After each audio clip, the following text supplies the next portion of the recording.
Construction News Tracker is presented by Caterpillar and produced by 4constructionpros.com. Is there a realistic chance for an infrastructure bill in the next Congress?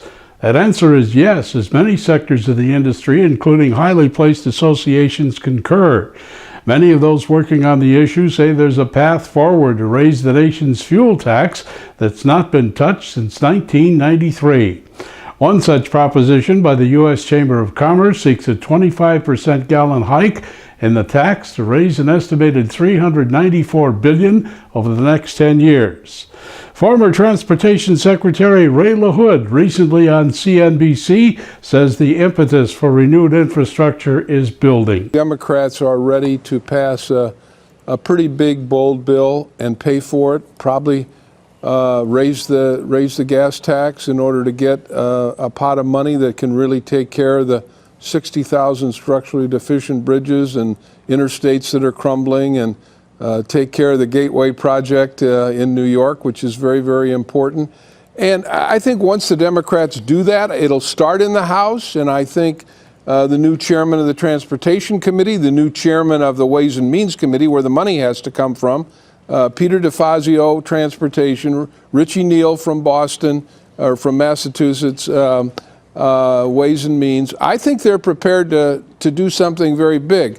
The key will be, does President Trump get behind this effort in order to persuade Republicans in the Senate that they're going to have to pass some kind of a revenue raiser to get the money that we need that's so critical for rebuilding America?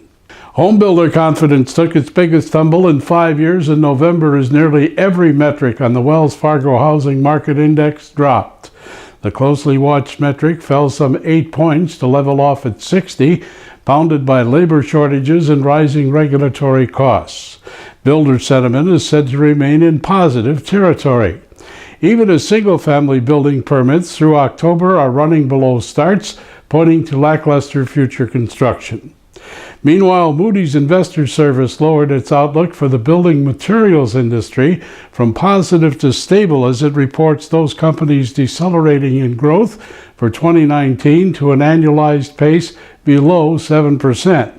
Moody's analysts claim growth in single-family construction will moderate to 3.2% next year, down substantially from the average growth of 9 to 10% in the years of 2015 to 2017. Moody's also sees multifamily growing only 2.4% in 2019 and non-residential growth at 4% over the same period. The last 60-mile section of Interstate Highway 269 in Mississippi has been completed after 7 years of construction. The segment was officially opened recently, permitting traffic between Hernando, Mississippi and Millington, Tennessee. The link is seen as a major artery of livestock and commodities in the region.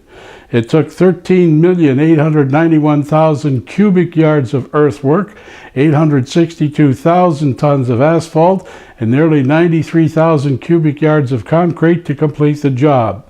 I-269 intersects with other major highways and is seen as part of the overall plan for Interstate 69 to run from the Mexico border to Canada in coming years. A $2 billion light rail system for southwestern Minneapolis has been greenlighted by that city's Metropolitan Council. Designed to link downtown with the city of Eden Prairie, the nearly year-long bid process was finally settled when Lunda C.S. McRosen was awarded the $799 million phase for the project. $435 million was also awarded to begin construction this winter. The Federal Transit Administration will kick in $929 million for the 15-mile light rail, the third such project in the Minneapolis region. A federal district judge in Montana has put a kink in the plan for a Keystone XL pipeline from Canada to the U.S., citing State Department rules regarding oil spills and other environmental impacts. The judge halted what was seen as initial construction of the controversial $8 billion pipeline from Alberta, designed to carry 830,000 barrels of crude oil daily across 8 states to the nation's Gulf Coast. It's not too early to be thinking of World of Concrete 2019. Kicks off January 21st at the Las Vegas Convention Center, and as always, promises to be an outstanding exhibition. Registration's available online at worldofconcrete2019.com, and we hope to see you there.